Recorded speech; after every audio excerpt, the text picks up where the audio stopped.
Este programa llega a ustedes por cortesía de Univista Insurance, su mejor opción.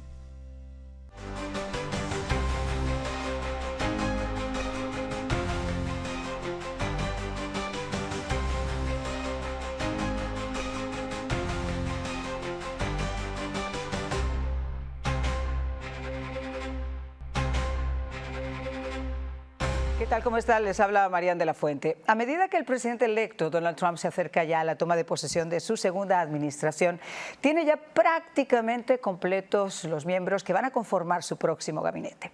Un equipo que, pese a las esperadas críticas por parte de los demócratas y de esa prensa liberal, que como viene siendo habitual con su búsqueda por desacreditarlos, ya ha comenzado a desempolvar supuestas amantes o presuntos pagos por sexo y a poner el grito en el cielo por ser conocidos rostros de los medios de comunicación. Sigue adelante con el apoyo del público americano en las encuestas, con el único deseo de que puedan comenzar ya a trabajar por el cambio que votaron masivamente en las urnas. Porque, tal y como apuntaba ayer el senador Haggerty, el equipo de transición del presidente electo ya investigó durante meses a posibles miembros de su gabinete. Y al pueblo estadounidense realmente no le importa si el FBI realiza o no la verificación de antecedentes del candidato al secretario de Defensa, Pete Hegseth, en quien han recaído ahora todas las miradas tras la salida del exrepresentante Matt Gaetz, porque no quieren más distracciones que ver cumplido el mandato que votaron. Tampoco va a echar atrás a Donald Trump, quien vivió en primera persona la persecución del Departamento de Justicia y los jueces y fiscales del ala más radical del Partido Demócrata, con cuánta supuesta amante y agredida pudieron fabricar para tratar de difamarlo públicamente y destruir su matrimonio. Pero lo que sí es totalmente cierto es que, a pesar de que tras su nominación como presidente muchos de los asuntos más espinosos, como la guerra en Ucrania o el conflicto en Israel, ya parecen avanzar sorpresivamente y de forma muy positiva, su administración va a tener enormes retos para enfrentar el despilfarro, la deuda y la burocracia de Washington. Sin ir más lejos, y por ponerle solamente un ejemplo, de acuerdo con la Oficina del Presupuesto del Congreso, a partir de este año Estados Unidos va a pagar más en intereses anuales por su desorbitante deuda que el dinero que ha sido destinado a la defensa del país. La suma por intereses va a pasar de los 870.000 millones de dólares contra los 886.000 del Pentágono. Son cifras anuales del 2024, lo que a su vez representa una cifra récord en este sector. Para que tengan una idea, solo en costos adicionales, los directos e indirectos, lo que hemos estado pagando los contribuyentes en inmigración, en defensa y en la famosa guerra de Ucrania, la cifra se aproxima a los 2 billones de dólares. Y para terminar de mostrarles la foto, porque cuando se habla de déficit y de números, uno no es consciente del impacto que esas cantidades astronómicas podrían haber tenido bien distribuidas aquí entre nuestra propia gente, entre nuestros mayores, que se ven obligados a tener que vender sus casas después de haber estado pagándolas toda la vida, de nuestros hijos que no pueden optar por comprarse una vivienda, esos padres de familia que tienen que tener 2 trabajos para llegar a final de mes. Escuche usted bien, el déficit presupuestario del país. Nuestra deuda del Tesoro va a ascender a más de 28,6 billones de dólares cuando el actual gobierno demócrata deje la Casa Blanca este próximo 20 de enero del 2025, situando el gasto de la administración de Joe Biden y de Kamala Harris como el mayor de un mandato de 4 años en toda la historia de los Estados Unidos. Y esto es el mayor reto para el presidente, junto a la seguridad de nuestras fronteras, que con la designación de hombres como Ramaswamy y Elon Musk al frente de Dodge pretenden frenar de raíz ese despilfarro federal en burocracias y en gastos innecesarios, y que con la nominación del que va a ser el nuevo secretario del Tesoro, de Scott Bessent, va a priorizar las promesas de recortes de gastos y de impuestos, y también la eliminación de esos impuestos sobre las propinas, los beneficios de la seguridad social o ese pago de horas extras. Con ese panorama comenzamos de buena fuente.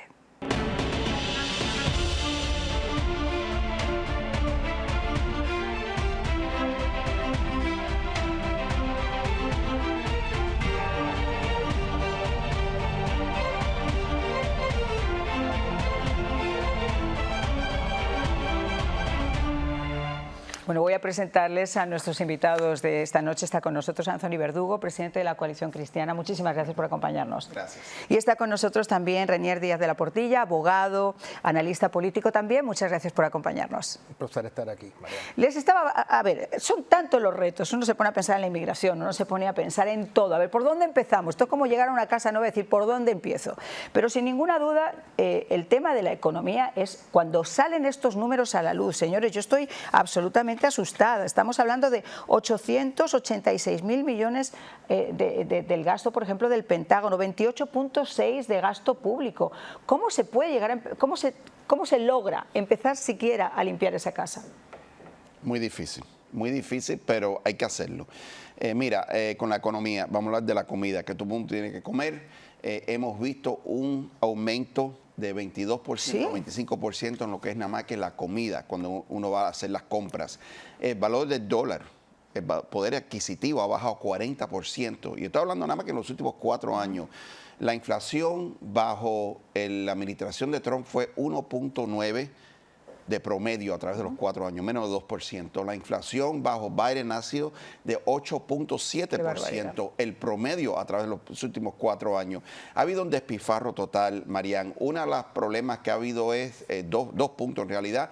Uno fue el plan de rescate americano y el otro fue el acto de reducción de inflación. Ninguno de los dos funcionaron. ¿Okay? Ni rescatamos el país, ni rebajamos la inflación. Y eso no lo digo yo, eso lo dice la Reserva Federal, un estudio que ellos hicieron y emitieron. Entonces, yo creo que una de las primeras cosas que tiene que hacer Trump es eliminar los 2 trillones de dólares que tenemos en regulaciones federales en estos momentos. Y eso lo puede hacer por orden ejecutiva. También tenemos la nueva oficina de eficiencia del gobierno, departamento DOGE que le llaman, que va a estar Vivek Ramaswamy y va a estar Elon Musk llevando a cabo. También tenemos la congresista Salazar que va a ser parte de ese comité, Marjorie Taylor Greene. Y ellos van a estar encargados, por lo menos por los primeros 18 meses, ellos van a estar encargados de ver en dónde está todo el mal gasto dentro del gobierno federal. En burocracias, y en hablar despilfarros. con el departamento de presupuesto para ir eliminando. Y lo mejor del caso en esta situación es que no necesita confirmación del Senado. Claro. ¿Entiendes? So, ellos pueden empezar el primer día, el 20 de enero, y yo creo que por ahí, y con rebajar las regulaciones y independizarnos efectivamente con el petróleo, creo que esos 3 puntos, esos 3 pasos van a ayudar a estimular la economía de nuevo. Yo estoy completamente convencida, pero sobre todo además con el plan que tiene de poder nuevamente ser independientes, como tú estás diciendo, del gasto petrolífero, poder empezar el fracking, que este país vuelva otra vez a ser lo que era en el mandato que tuvo durante 4 años. Ahora, René, en esa oficina, a pesar de que esos son los planes así a grosso modo, limpiar de burocracia en Washington en estos momentos. Y ese despilfarro es algo extremadamente complejo. Yo creo que vamos a ver, María, una versión de Trump un poquito diferente de la primera. Ya es una persona que ha tenido la experiencia de ser presidente por 4 años. No tiene mucho tiempo, tiene 4 años más y se le acabó la administración. Y él aprendió las lecciones de su primer mandato como presidente, en que tiene que moverse muy rápidamente. Tiene que moverse muy rápido con el gabinete, con los nombramientos, con los jueces también, que también va a tener una oportunidad de nombrar muchos jueces federales a través del país. Kamala Harris rompió un récord como vicepresidente rompiendo votos empatados en el Senado para nombramientos en particular para Biden. Así que han puesto mucha gente mala en muchos puestos. Sí, claro. Muchos de ellos son vitalicios, que no los puedes quitar los jueces en particular, pero en el caso de Trump, él va a hacer lo mismo y lo va a hacer más rápido aún, porque está pidiendo esa excepción especial donde pueden hacer los nombramientos cuando están en receso y las personas pueden empezar a trabajar sin ser oficialmente confirmados. Y creo que eso va a ser muy clave en poner su equipo en lugar rápido. Está rodeada con gente muy, muy buena. Como sabemos, un hombre de negocio, un hombre que viene de un background diferente que la mayoría de los políticos que han sido presidentes. Y tiene personas, como dijo Anthony, Elon Musk y Ramaswamy. Elon Musk está dedicando su tiempo voluntario para hacer auditorías del gobierno. Una persona que es brillante, el genio de nuestra época, básicamente. Claro que sí. Y va a ir al Pentágono y va a decir, ¿por qué están pagando $300 por este martillo? va a reformar muchas cosas que se tienen que reformar, pero no tienen tiempo y tienen que moverse rápido. Marian, una de las cosas que dijo René, que es verdad que el presidente tiene un término de 4 años. Todos los tienen, ¿no? Pero lo va a tener yo creo en 2. Bueno, término de 4 años, mandato de 2 años. Claro. Yo digo mandato de 2 años Exacto. porque en esos 2 años él tiene la mayoría en el Senado y en la Cámara. Y ellos saben eso. Claro. Y entonces lo que los demócratas van a tratar de hacer, no pueden pararlo, pero lo que pueden hacer es atrasarlo. Y esa es la estrategia de ellos. Lo que le llaman ellos la resistencia. Ahora hay otro tema. Fíjense, en estos días salieron unas fotografías públicas de la señora vicepresidente Kamala Harris, que me parece que es el mejor ejemplo de cómo se ha manejado a grosso modo la economía de este país. Porque si ustedes se ponen a pensar que desde la Convención Republicana, además del PAC, de los PAC que heredó del señor Biden, tuvo $1.000 millones que le entregaron directamente para hacer el resto de la campaña y que quedó adeudando 20, pagando obviamente los sponsors políticos de artistas, de nombres de Hollywood, rodeándose de cantantes, de gente como Oprah Winfrey, a quien ya se sabe que no fue uno, sino 2,5 millones los que pagó con ese convencimiento para decirle que era la mejor del planeta. Es decir, si de esa forma se manejó lo que era una campaña en 5 meses, imagínense lo que han hecho durante 4 años. La señora Harris está en estos momentos en Hawái y está con su esposo pasando unos cuantos días y ya lo ha empezado el mea culpa. Ha empezado los despidos y han empezado a ver por qué falló. Los demócratas echan la culpa al ala más demócrata, el ala más demócrata dice que fueron demasiado suaves, que no se pusieron de acuerdo con el mensaje. Pero tú por tú, la casa sin barrer, lo cierto es que el Partido Demócrata a día de hoy, tristemente, sigue siendo un pantano de aguas muy, muy escabrosas. Hay un refrán que tenemos que dice bola de humo. Y esta campaña fue una bola de humo. O sea, lo que hubo fue mucha apariencia, pero no hubo ninguna sustancia. Todos estos artistas, desde Taylor Swift a Lady Gaga, a Bruce Springsteen, a Oprah Winfrey, se mostró que no tienen con el pueblo americano ningún tipo de influencia. No solamente eso, ella recaudó mucho dinero muy rápido. La estructura que tuvieron en realidad no era una estructura eficiente. Están $20 millones en deuda. Que la gente dice, ¿cómo lo va a pagar ahora? Los vendors están dicen... pidiendo dinero a sus donantes para cubrir esa deuda que tuvieron. Y todo eso fue por el despilfarro y más gasto que vimos en el gobierno federal y lo aplicaron ellos a su campaña, porque no es su dinero, es el dinero de los donantes de ellos, no es de su bolsillo. Y al final del día, esto a ella le costó el giro que hizo por los estados Pendulum con Liz Cheney, que no atrayó a los independientes. Le costó a ella también en el town hall que hizo con Oprah Winfrey, todos esos conciertos que hizo en Filadelfia. Imagínate, la señora Jennifer López Houston, y todos los demás. Con Jennifer López en Nevada, en Houston con Beyoncé, simplemente no movió la aguja. Y la razón que no movió la aguja es porque el Partido Demócrata se ha convertido en el partido de lo que le llaman los elites, o sea, las personas que están en las posiciones más altas y han abandonado el pueblo. Hay una razón por el 45% de hombres hispanos votaron, el 50% de hombres hispanos y 45% de la población hispana votó por Donald Trump. Esas son las cifras más altas para un candidato republicano presidencial en 20 años desde George Bush. Y la razón es porque Trump se identificó con el trabajador, con el hombre y la mujer del sindicato. Le habló a sus necesidades. Dijo, yo tengo soluciones concretas y estas son las soluciones y esto es lo que voy a hacer. ¿Qué hizo Kamala Harris? Dijo que con mucho orgullo, por la primera vez en la historia va a pasar una ley federal controlando los precios. Bueno, sabemos que eso es un desastre. Una locura. Ya se probó con Nixon al principio de su término en los años 70 y no funcionó. Lo que llevó fue a más escasez. Claro, por supuesto. Entonces, esa no es la solución. Ella mostró que ella no entendía los problemas porque ella no los pasa. Y sobre todo, imagínate en un país como Estados Unidos, donde se importan un montón de cosas. Imagínate que los productos valgan 50 y que la señora diga que aquí se tienen que vender por 20. Obviamente habría cantidad de empresarios y cantidad de gente que empezaría a perder sus negocios. O sea, que yo creo que fue de las pocas políticas que ella dijo que iba a efectuar. Con el tema del aborto y con esa, yo creo que le dio el remate. No, el aborto, ella está obsesionada con el aborto. Una cosa que no deja hablar de ese tema. Pero mira, lo que las personas no entienden que en los negocios negocios que tienen las tiendas que venden comida y eso, los márgenes son muy pocos. Claro. Ellos no son multimillonarios que le están robando a los consumidores. Entonces, al ser tan estrechos los márgenes, lo que iba a llegar a hacer es que iban a tener que cerrar esas tiendas, iba a crear monopolio, además de que iba a crear escasez. Entonces, era un desastre. Bueno, vamos a regresar con este baile de despilfarro, de trillones. Vamos a hablar un poquito también de la frontera. Y voy a pasar también a Renier porque quiero comentar esto que estábamos hablando del Partido Demócrata porque ahora mismo se están gastando incluso dinero de nuestro bolsillito, de nuestros fondos, de nuestros impuestos en terapia para algunos de los funcionarios, según dijo la cadena Newsmax en el día de ayer. De todo eso vamos a regresar. No pueden superar que haya ganado Donald Trump y lo estamos pagando nosotros el trauma. Ya regresamos.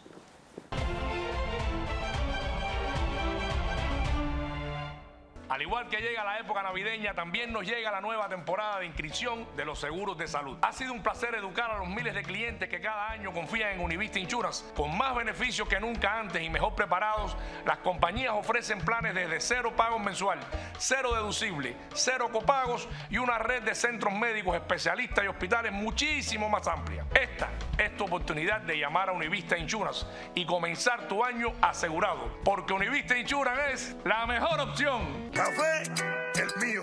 ¡Vamos! Cafecito es mío, sin me desespero. Si me falta en la mañana, juro que me muero. Café el mío, café el mío, café el mío, café. Eso y tienes té. Cafecito el mío, es lo que yo quiero. Con su aroma bien cubano. Eso y tienes té, café. Don Francisco, esto es gigante. Univida Medical Centers tiene cada vez más servicios bajo un mismo techo. Así es, Javier.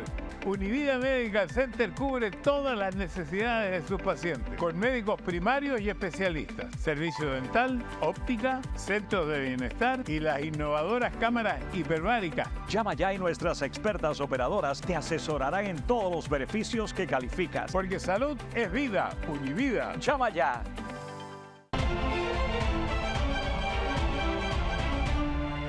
Bueno, yo les comentaba antes de la pausa, y no es chiste, se lo aseguro, que después de estas elecciones dentro del Partido Demócrata y muchos funcionarios demócratas están recibiendo terapia en estos momentos y lo estamos pagando nosotros de nuestro bolsillo, de su dinerito y del mío, estamos pagando la terapia de estos funcionarios. Esto ya como que pasa un poco de castaño oscuro, ¿no? Mira, María, lo que yo me pregunto es quién está manejando este país en este momento. Esa es la pregunta del millón. Esa es la que nos hacemos todos. Tienen su terapia todos. y tienen de todo, pero no están manejando el país porque el Biden sabemos que no está en condiciones mentales para hacer decisiones importantes y está en la playa constantemente. No, y le vieron perderse en Brasil, en la selva. En Brasil, en la reunión del G20, en lugar de irse hacia adelante, se nos metió entre los matorrales. Afortunadamente, sí, está mal. Y Kamala está de vacaciones en Hawái. Así que, ¿quién está manejando este país en un tiempo tan crítico con todo lo que hemos pasado? Y vemos lo que está pasando con la frontera. Me imagino que ya has tocado en eso y vas a jugar sobre eso otra vez. Ella es la que era responsable por la frontera y está aquí. Y tenemos una crisis con lo que pasó con el niño cruzando y otras cosas que siguen pasando. Y va a aumentar porque la gente ya se está preparando para una presidencia de Trump. Quiere decir que van a venir las mulas, van a venir todas las caravanas antes del 20 de enero aquí. Y hay que ver si realmente quien esté a cargo del país en este instante tiene la capacidad para discernir qué es bueno para este país y qué es malo para Trump.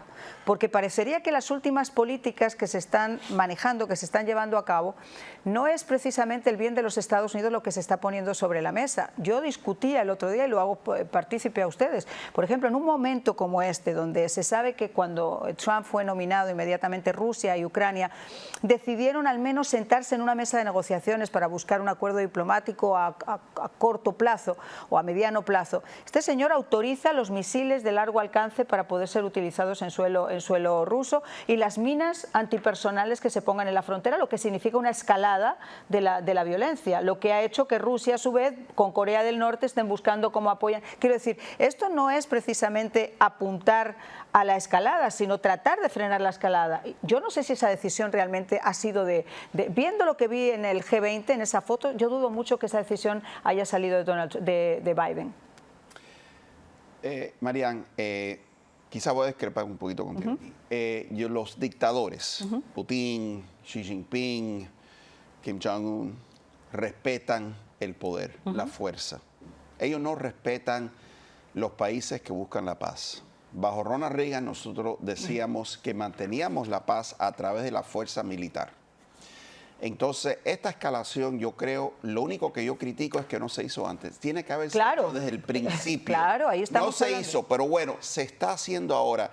Y lo que hay que hacer es poner bastante presión sobre Putin, mostrar que estamos serios y que no tenemos miedo a usar nuestras fuerzas militares, los misiles, para traerlo a la mesa y obligarlo a negociar. Porque si somos muy suaves con esta gente, pero él ya simplemente no nos respeta. Claro, pero a mí lo que me llama la atención, Antonio, yo estoy completamente de acuerdo contigo, que esto llevamos un dineral tirado. Aquí hay dos factores. Uno, si tú tienes que hacer la guerra y te tienes que... Todos estábamos de acuerdo en que Ucrania se tiene que defender de un enemigo como Rusia, absolutamente de acuerdo todo el mundo.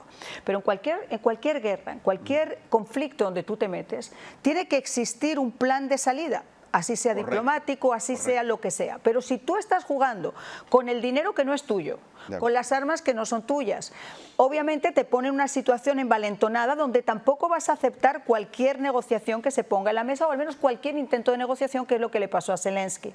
Y luego tienes por otro lado a Rusia. Rusia realmente, después de lo que pasó en Afganistán, no veía una política fuerte por parte de Estados Unidos, con lo cual dijo, voy a seguir haciendo esto. Cuando Donald Trump es nominado, los dos, Ucrania por su lado y Rusia por el suyo, deciden que en cuanto eso ocurra va a haber una posible negociación.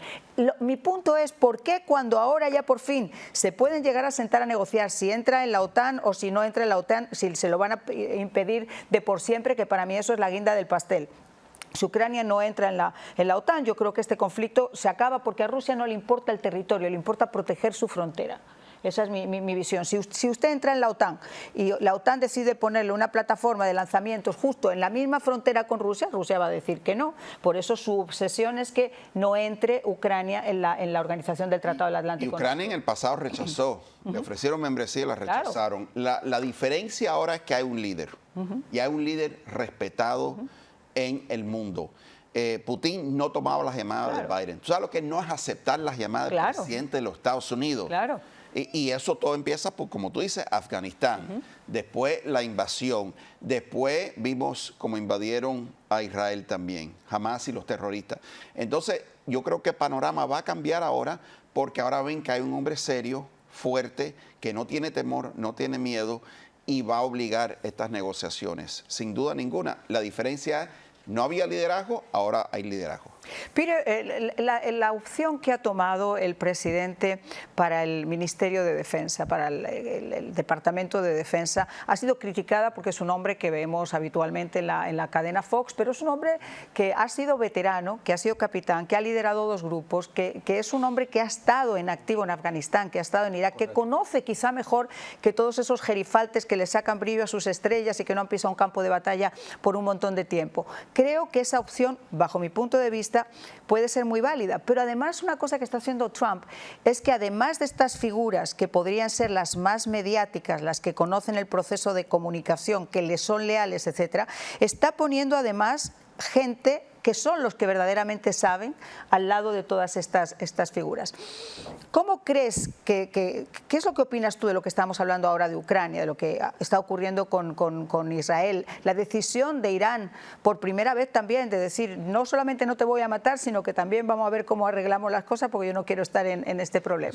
Eso lo vimos cuando Reagan salió electo. Teníamos un presidente muy débil en Jimmy Carter, y los iraníes empezaron a negociar con los hostages, con los rehenes, inmediatamente, y los soltaron y empezaron a negociar con Reagan antes que Reagan fuera presidente. y eso es lo que está pasando. Pues esto es lo mismo. La primera vez que se ha hablado la primera vez que Hamas habla con Israel, pone el tema de los rehenes en la mesa, que eso lo habían evitado. Sí, y estoy de acuerdo con tu opinión que OTAN va a ser clave en acabar con el conflicto de Ucrania contra Rusia. Yo creo que eso es algo que van a tener que ofrecerle a los rusos para cerrar. Creo que la Unión Europea y la OTAN ya están, la última vez que comentaron sobre este tema, no solamente lo habían aplazado indefinidamente, sino que ya la propia comisaria de la Unión Europea... estaba... Y Tony tiene razón, ellos rechazaron la membresía antes, así que en realidad no debe ser un tema tan importante. Ellos mismos se buscaron este problema hasta cierto punto. Sí, claro. Ajá, claro que sí. Y esto es muy costoso para los Estados Unidos y para los occidentales, obviamente, que están poniendo dinero al lado de Ucrania. Hasta el mismo partido republicano está muy dividido. Trump va a tener que unir el partido sobre lo que él va a hacer acerca de esa guerra. No sé qué opina Tony de la división entre los republicanos. Lo hay. Y yo creo que dos cosas. Una, tú la dijiste, tiene que haber un fin, sin duda. Claro. Y la segunda, la ayuda tiene que ser estratégica. O sea, nunca se puede darle un cheque en blanco. Uno tiene que saber el propósito y las armas por cual la va a usar. Porque eso es lo que te va a llevar a ese fin. Pero, por supuesto, eso no ocurrió con Biden, no va a ocurrir ya. No va a ocurrir. Ahora tenemos un nuevo presidente y creo que estamos volteando la página en la historia y esto sí se va a solucionar. Yo siempre dije, hay que apoyar a Ucrania por la simple razón de que hace frontera con Polonia. Sí, claro. Entonces la gente dice, no, vamos a dejar eso. Si tú dejas eso y Putin entra en Polonia, ahora sí tienes la tercera guerra mundial que no querías antes. Y Corea del Norte entraría en Corea del Sur y China entraría en Taiwán. Quiero decir, esto es como una especie de movimiento es como una especie de, ¿cómo se llama?, de dominó, donde mueves una pieza y se van moviendo todas. Tú no puedes dejar que en pleno siglo XXI un dictador pueda anexionar un territorio que no es suyo. O sea, eso puede pasar en la antigüedad, no puede pasar. Eso pasó en 2014 con Crimea. Con la península de Crimea, mira lo que ocurrió. Exacto. Pero a mí lo que me llama la atención es que con una figura, y no es por ensalzarlo ni por nada, pero con una figura que demuestre, vamos a olvidarnos del apellido, que demuestre fuerza, que demuestre que va a ser contundente con lo que dice, porque ya lo fue, ya lo demostró hace 4 años. La geopolítica se mueve sola. Por eso, permitamos que en estos 2 meses se siga moviendo en esa línea y no tratemos de hacer... Para mí ha sido un grosísimo error este movimiento que ha hecho Biden. Aunque, también les tengo que decir algo, conociendo a Donald Trump, si él no hubiera estado claro y seguro de que eso iba a pasar, hubiera puesto el grito en el cielo. Y cuando él se ha callado es porque ya había conversaciones anteriores que lo sabían. Y ese es el otro punto. Él no ha hecho ninguna declaración en contra de la decisión de Biden. Por eso. Yo en su posición tampoco lo hubiera hecho. Tampoco lo hubiera hecho porque sabemos a lo que Putin responde, pero sabemos a lo que Putin no responde. Y la debilidad es tu peor enemigo con Putin o con Kim Jong-un, con Xi Jinping, porque esas personas son asesinos. Antes de irme a la pausa, Pete, ¿creen ustedes que lo hará bien el próximo ministro de Defensa? Yo creo que Pete puede ser que tenga algunos problemas. Para eso hay un proceso, por supuesto. Una encuesta que salió este fin de semana muestra que él tiene un apoyo de 33% de la población americana. Es el número más bajo entre todos los nominados. Marco Rubio tiene 44% de apoyo. Robert F. Kennedy Jr. tiene 47% de apoyo. Pete Hegseth tiene 33% de apoyo solamente. Entonces yo creo que hay que mirar el muestreo también, cómo se ha hecho la muestra. Cómo se va a desarrollar todo, las visitas a los senadores, cómo lo van a cuestionar. Nosotros tenemos la mayoría, 53 senadores, pero nada más que podemos perder 3. Claro. Porque está Susan Collins de Maine, está Lisa Murkowski de Alaska, que esas dos probablemente van a votar en contra, y no sabemos cómo Mitch McConnell vaya a votar. Renier. No, de acuerdo con todo lo que ha dicho Anthony. Vimos como Matt Gaetz se retiró porque no iba a ser popular. Tenía una investigación pendiente y las encuestas de él no estaban muy buenas tampoco cuando lo nombraron. Así que yo creo que mucha gente está tratando de evitar todas las distracciones posibles que puedan de la administración para que Trump pueda comenzar sin problemas. Pero yo creo que al fin del día él va a luchar duro por Pete. Y yo creo que lo confirman. Una de las cosas que tenemos que tomar en cuenta es que Trump tiene ahora un capital político. Como es una cuenta de ahorro. Claro. Y la pregunta es, ¿la quiere gastar ahora o la quiere gastar en el futuro? Qué buen tema. Vamos a ir a una pausa. Ahí está el número de teléfono también para que usted nos llame y nos dé su opinión al respecto. Su opinión, como le decimos siempre, cuenta. Ya regresamos.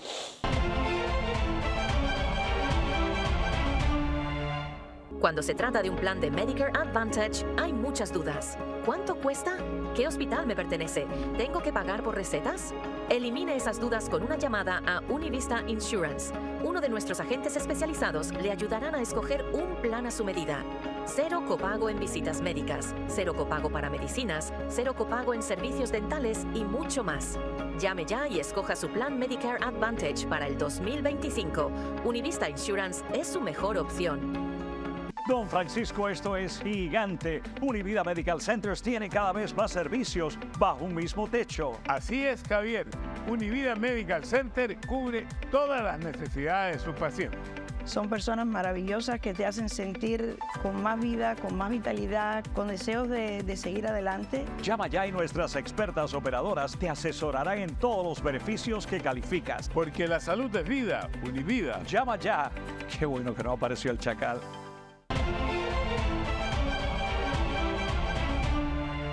Bueno, seguimos conversando con nuestros invitados sobre todos esos retos para el nuevo gobierno del presidente Donald Trump y también las zancadillas que de repente está recibiendo, como ya podía ser previsible por parte de los demócratas, algunos de esos miembros del gabinete. Pero hablábamos de economía y hay otro punto que yo creo que, como ustedes pensarán, también es central en todo esto, que es la seguridad de nuestras fronteras. La semana pasada les comentábamos que el famoso, el sanguinario, esa banda ultranacional del crimen y del delito que se llama el Tren de Aragua, está ya presente en 16 estados de este país. 16 estados de este país. Y como decían mis invitados hace instantes, tristemente esa frontera sigue siendo porosa, sigue siendo una frontera abierta donde todavía siguen pasando no solamente gente de bien que está tratando en última instancia de buscar una oportunidad, sino mucha gente que está tratando de hacer su agosto, que vienen de las cárceles, que vienen con unos récords criminales absolutamente increíbles. Se hablaba de casi 426.000 individuos con antecedentes penales, violación, algunos incluso con delitos de sangre, con asesinato, que estarían en estos momentos en nuestro país. Algunos con órdenes de deportación, pero sin hacerse efecto, y otros simplemente libres por las calles. Hay un vídeo que me llamó la atención este fin de semana, que quise traerlo a la mesa para que podamos comentarlo, porque para mí el mayor drama y la mayor vergüenza que le debería dar a esta administración son los más de 600.000 niños, entre 350.000 cifran y otros 600.000 niños menores no acompañados que ha perdido esta administración, que nadie sabe dónde están. Vamos a ver uno de estos videos. Venezuela, mamá. ¿Venezuela? ¿Sí? ¿Qué tantos años tienes? ¿2 años? ¿No vienes con tu mamá y tu papá? ¿No? ¿Venezuela? ¿Para dónde vas, mamá? ¿Dónde están? ¿Estados Unidos? Bueno, como este niño y esa niña, con 2 años, con 3 años, 350.000 niños han entrado en este país. Estoy dando la cifra más baja. Hemos tenido aquí legisladores que nos hablan de hasta 600.000 niños que vienen con la idea, con un papelito en el bolsillo. Me llamo Margarita Pérez y me estás buscando en Estados Unidos mi tío Fermín Pérez, y cuando llega el tío Fermín Pérez nadie sabe si Fermín Pérez, que sí es la persona que lo recoge y puede mostrar una identificación, es realmente un familiar de ese niño, o es un pedrastra, o es alguna de esas personas dedicadas al tráfico de criaturas o al tráfico de órganos. Esto es una situación lamentable. Es desgarradora, de verdad que lo es. Yo vi ese video, como tantas personas que lo han visto, y yo creo que lo que hace es que muestra la crisis de la frontera y la peor parte de la crisis de la frontera en unos minutos. Vaya, después de ver ese video no tienes que decir más nada, no hay debate. Lo saqué porque de verdad no hay discusión. me tocó el alma, porque sí, llevo en este programa, créanme, hablando con congresistas, senadores, muchas veces lo he comentado incluso contigo cuando has venido al programa, sí, también. No hay nadie que se supone que tiene un poquito de poder que yo le haya hecho esa pregunta, oiga, ¿qué van a hacer con esos niños? O sea, pero ¿cómo se puede pensar? Si un animal ya se pierde, 100 animales, 350.000 perros se pierden en Estados Unidos. Imagínense ustedes criaturas, niñitos que nadie sabe dónde están. Lo primero que tiene que hacerse es una operación de rescate, porque muchos de esos niños están siendo traficados. Claro. Y muchos de esos niños están sufriendo y muchos afortunadamente ya están muertos. Renier, tú eres abogado. ¿Qué se puede hacer realmente para reclamar derechos por esas criaturas que tienen que tener derechos? Bueno, es muy triste, Marianne. La semana pasada creo que fue el gobernador de Illinois, Pritzker, que es de la familia Hyatt, viene de una familia muy rica, que es la familia que controla los hoteles Hyatt, y es el gobernador. Dijo que él iba a oponerse a la política de inmigración de Donald Trump. Y que Illinois seguirá siendo un sanctuary city o sanctuary state. Estado santuario. Un estado santuario. Así que los mismos gobernadores se están oponiendo al gobierno federal y la política nueva de Donald Trump para la frontera. Y eso es súper, súper peligroso. Están incrementando el peligro para estos niños, dándole incentivo a las personas de venir acá y cruzar la frontera. Y como Anthony dijo, vamos a tener que hacer operaciones de rescate y hasta los mismos estados van a tratar de controlarlo nosotros, a los federales, para que no entren ahí y hagan eso. Eso va a crear una crisis constitucional. Absolutamente. Porque los estados no pueden oponerse.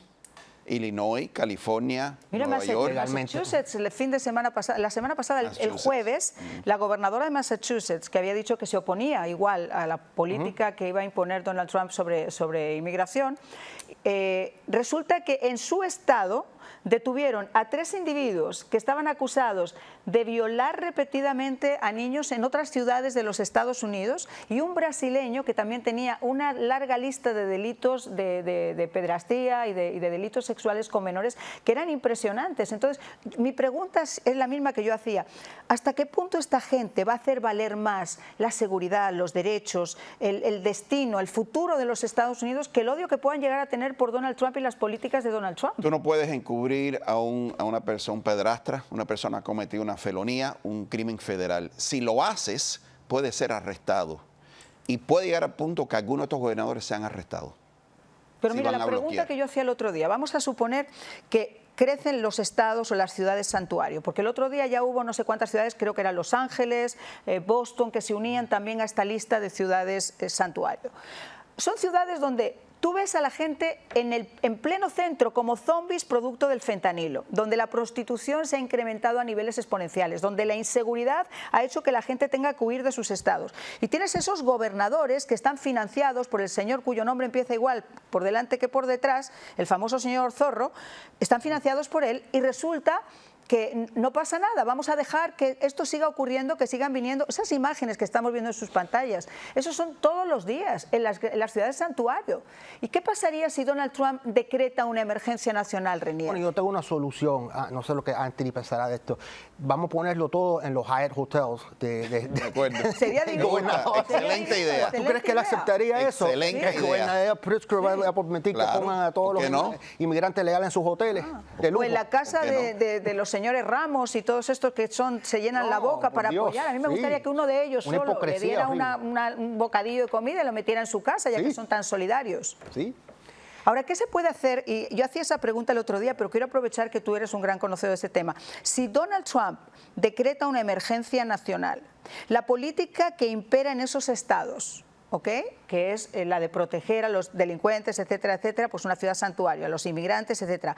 ¿Esa emergencia nacional estaría por encima que la política estatal de las ciudades santuario? Yo creo que sí, obviamente la Constitución es muy clara acerca de eso, pero eso no quiere decir que no van a intentar congelar el proceso, los demócratas, y van a usar las cortes como lo han hecho siempre, utilizando las cortes y los jueces que ha nombrado Biden en este tiempo para congelar el proceso, y puede ser que atrasen el proceso de una manera bastante significante con las cortes. Yo creo que lo que Trump va a tratar de hacer es decretar emergencia nacional, que también va a nombrar el Tren de Aragua y MS-13 y otras gangas como organizaciones terroristas. Y ahí puede desatar los recursos del gobierno federal y usar el ejército, la Guardia Nacional y los militares. Y si tratan de atrasarlo los estados, yo creo que lo que van a tratar de hacer es tratar de agilizar, porque es una emergencia nacional, la administración, la Fiscalía Federal va a tratar de agilizar estos casos para que llegue a la Corte Suprema lo antes posible y que decreten que el gobierno sí tiene el poder de hacer estas operaciones porque hay una emergencia nacional. Vamos a hacer una pausa, vamos a regresar porque otra de esas acciones debería ser quizá declarar como grupos terroristas a los carteles del narcotráfico que en estos momentos no solo se dedican al tráfico del fentanilo y de estupefacientes aquí, sino que son los que están encargados de todas esas mafias para ingresar a ilegales en los Estados Unidos. Ellos son los que los que manejan a los coyotes, a los famosos polleros. Y les doy un dato. En una entrevista que hacía la semana pasada a un ex coyote me comentaban que el negocio ahora en la frontera sur lo está llevando un grupo de maracuchos venezolanos. Yo se lo cuento en solo instantes.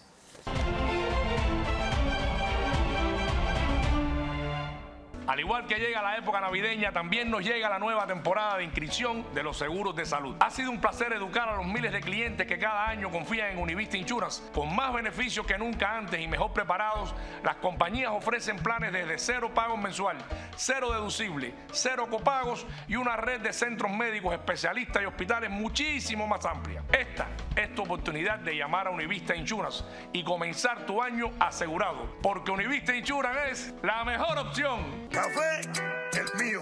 ¡Vamos! Cafecito es mío, sin él me desespero. Si me falta en la mañana, juro que me muero. Café el mío, café el mío, café el mío, café.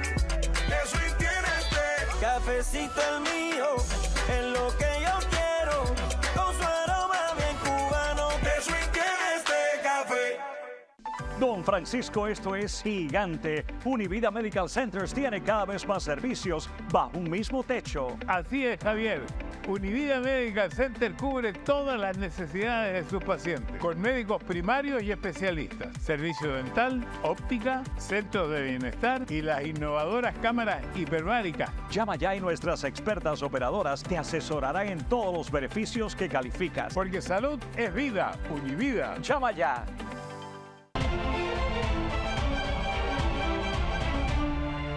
Les estaba comentando un dato que a mí me llamó mucho la atención. El otro día, haciendo una entrevista, me comentaban que quien estaba manejando el negocio ahora mismo de los coyotes en la frontera sur, en la zona de McAllen, en Texas, era un grupo de venezolanos, de maracuchos, que han hecho el negocio, porque muchos de nosotros nos preguntábamos, ok, los carteles del narcotráfico actúan, el cartel de Sinaloa, el cartel Jalisco Nueva Generación, que son los que habitualmente están en ese área.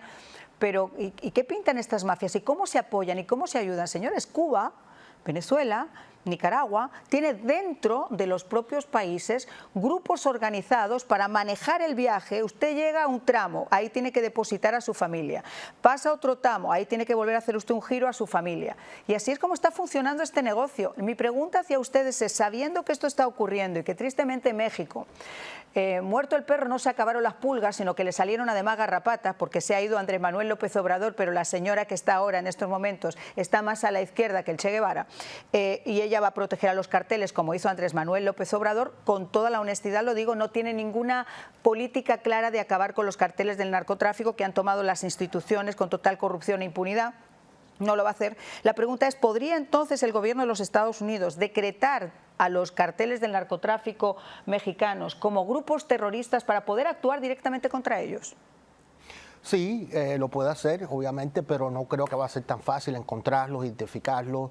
Y no, los tienen identificados por años. De lo que sabemos, hay muchos datos que son imposibles. Pero te pongo ejemplo. Te voy a poner un ejemplo. Cuando yo hice la investigación del libro sobre el Chapo Guzmán, de la detención del Chapo Guzmán, todo lo que es el cartel de Sinaloa, que está en Culiacán, en todo lo que llaman el triángulo de Sinaloa, de Culiacán, etcétera. Ahí la Marina, o sea, el problema es que la DEA, el FBI han intentado operaciones, pero por una cuestión de territorialidad tienen que dar aviso a las autoridades mexicanas de que van a entrar. Y cuando les dan el aviso, desde la Marina mexicana hasta la Policía mexicana, les dan el agua 15 minutos antes de que se produzca la operación, y cuando hacen la operación se han ido. Sí. Sin duda es una conspiración que hay total entre todos estos grupos corruptos, pero los Estados Unidos, Trump ya lo ha dicho, que lo va a decretar, y no solamente eso, que va a decretar a estos grupos como organizaciones terroristas, los carteles, las gangas, los sindicatos criminales, pero también va a sellar la frontera. Tenemos que cerrar la frontera, esa es nuestra frontera, no le pertenece a más nadie, es propiedad de los Estados Unidos. No existe un derecho a entrar a los Estados Unidos, hay parol humanitario, eso va a continuar, pero lo que no va a continuar, estas caravanas y este descaro que ha habido, que lo que ha hecho es incentivar incluso a más personas a venir y también a expandir lo que es el sindicato criminal que está haciendo dinero de estas personas. Estas personas son víctimas, pero también, como dijo el gobierno federal, dentro de estas personas hay terroristas. Claro. Por lo menos 300 terroristas, estoy usando un número bajo, que se ha identificado por lo que es la oficina de seguridad doméstica. Tenemos también asesinos, violadores. Entonces, todas estas personas también están entrando, los buenos con los malos. Y el perfil del individuo que está entrando, individuos solos, de una edad joven. Sí. A mí, por ejemplo, nos llamaba la atención, había cerca de 26.000 chinos que habían entrado solamente en lo que era al comienzo del año, en edad pues, de entrar en el ejército, solos, vienen para acá, y nadie entendía exactamente cuál era el motivo. Cuando tú les preguntabas en la frontera, que les ponían un micrófono, desde el señor de Senegal hasta el señor de Argelia, que por cierto, este es otro tema, ¿cuánto le cuesta a alguien de esos países venir hasta Estados Unidos? Llegan hasta el aeropuerto del Dorado en Colombia, porque no les exigen visado. Ya esos vuelos, usted va al aeropuerto del Dorado en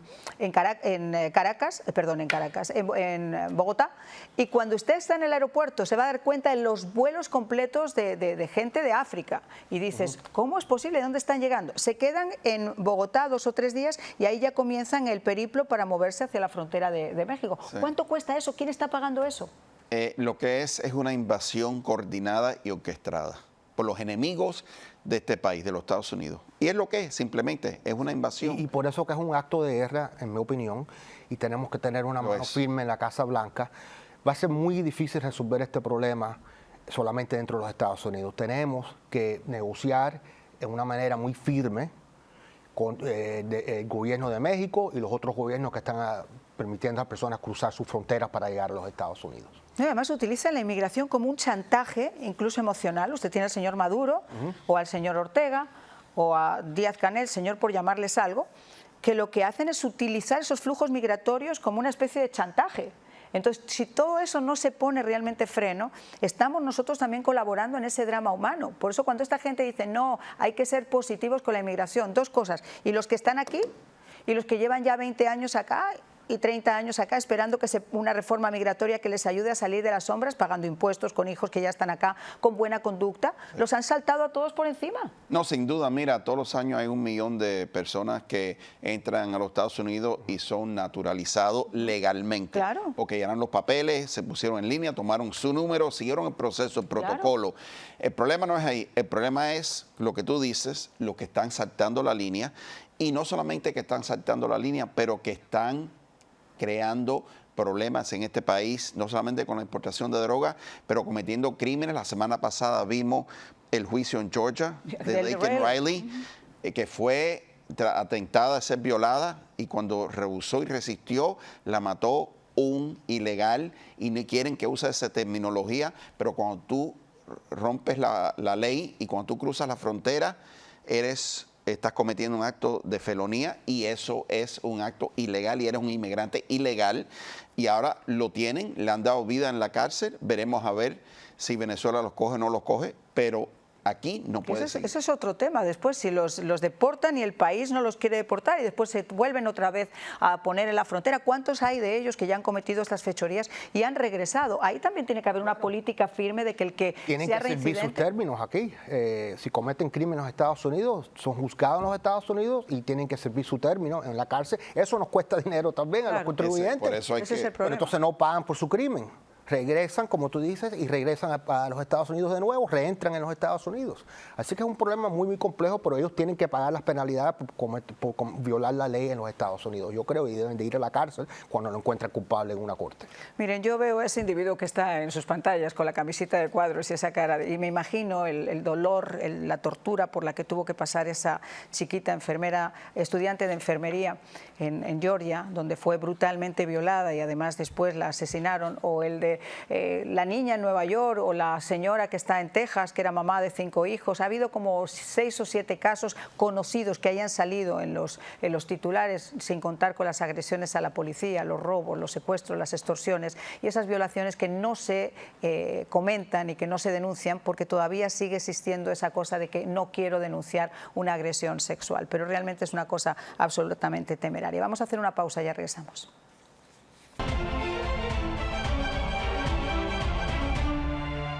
Cuando se trata de un plan de Medicare Advantage, hay muchas dudas. ¿Cuánto cuesta? ¿Qué hospital me pertenece? ¿Tengo que pagar por recetas? Elimine esas dudas con una llamada a Univista Insurance. Uno de nuestros agentes especializados le ayudarán a escoger un plan a su medida. cero copago en visitas médicas, cero copago para medicinas, cero copago en servicios dentales y mucho más. Llame ya y escoja su plan Medicare Advantage para el 2025. Univista Insurance es su mejor opción. Don Francisco, esto es gigante. Univida Medical Centers tiene cada vez más servicios bajo un mismo techo. Así es, Javier.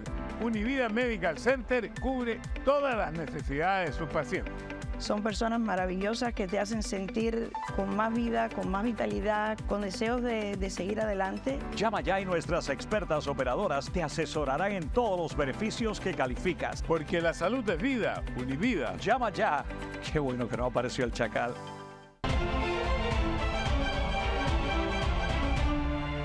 Bueno, pues estamos llegando casi al final de nuestro programa. Se ha volado porque son tantos realmente los retos y tantas las cosas de las que hablar en esta nueva administración del presidente Donald Trump. Vamos a tener tiempo, obviamente, de hacerlo, pero mientras tanto quisiera que me dieran ustedes sus conclusiones a todos estos temas. Es un nuevo día en los Estados Unidos, tenemos una gran oportunidad. El presidente Trump va a tener una oportunidad de poner un equipo en lugar muy efectivo, yo creo, con perspectivas diferentes, y va a llegar a buen consenso para las cosas y las emergencias que tenemos en nuestro país, la economía obviamente, la inmigración, el Estado profundo, cómo eliminar algunas de estas personas, estos burócratas que usted mencionó al principio de su programa, que van a hacer todo lo posible para bloquear el Departamento de Justicia, todo lo posible para bloquear lo que quiere hacer el presidente Trump, incluyendo las Cortes también.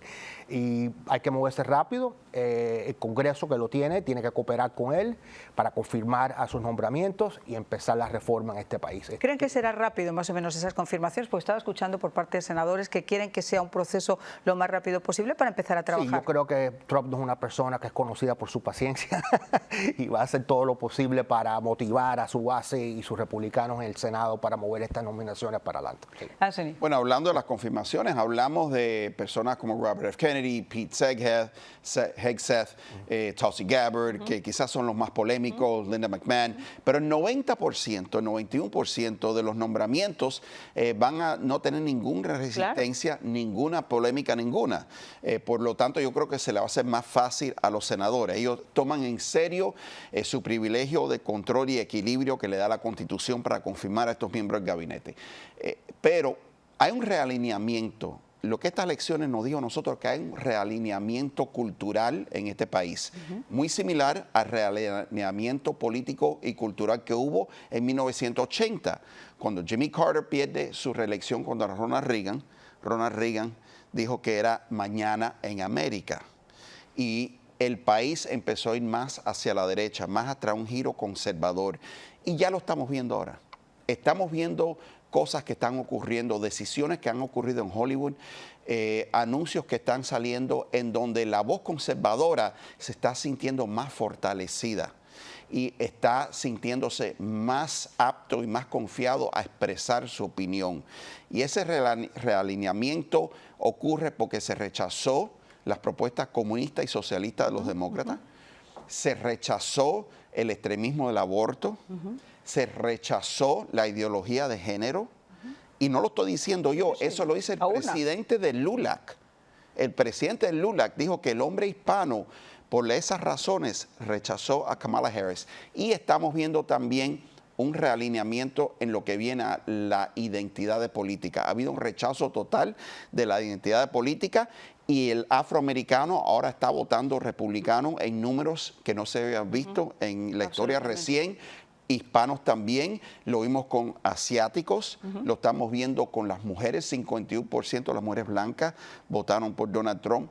O sea, estamos viendo que se está rompiendo esas ataduras que esos grupos tenían con el Partido Demócrata. La gente ha votado por la realidad y la gente ha votado precisamente por ese cambio cultural que tú estás diciendo. A nadie le agrada, si tienes hijos, si tienes nietos, pensar en que tú le puedes dejar un mundo tan complejo, tan complicado como se perfilaba en estos últimos 4 años de la administración. Hablamos de las criaturas, pero ¿cuántos jóvenes no hay en estos momentos que están sumidos en profundas confusiones que hace muchísimos años no tenían, obviamente porque desde que estaban en los colegios, como yo les digo siempre, con 4 y con 5 años les estaban preguntando si querían tener una vagina o si querían tener un pene, y eso les era más preocupante que enseñarles matemáticas, lenguaje y hacerles hombres de bien, con valores. que puedan compartir con la familia. Pero bueno, la gente, como dice Anthony, como dice Renier, hemos votado por un cambio. Lo único que se espera ahora es la oportunidad realmente de que puedan comenzar a trabajar y que se pueda por lo menos intentar ese cambio. Muchísimas gracias a los dos por habernos acompañado, Gracias. como siempre un placer, y a ustedes, antes de despedirme, como siempre les digo, si se trata de tomar buenas decisiones, llame usted a Univista Insurance, porque la temporada de Obamacare ha comenzado ya, estará hasta el día 15 de diciembre. Si usted no tiene un seguro para usted o para su familia, llame para ver que las agentes miren cuáles son sus ingresos y cuál es realmente el que mejor se adapta a sus necesidades. Que pasen una feliz noche.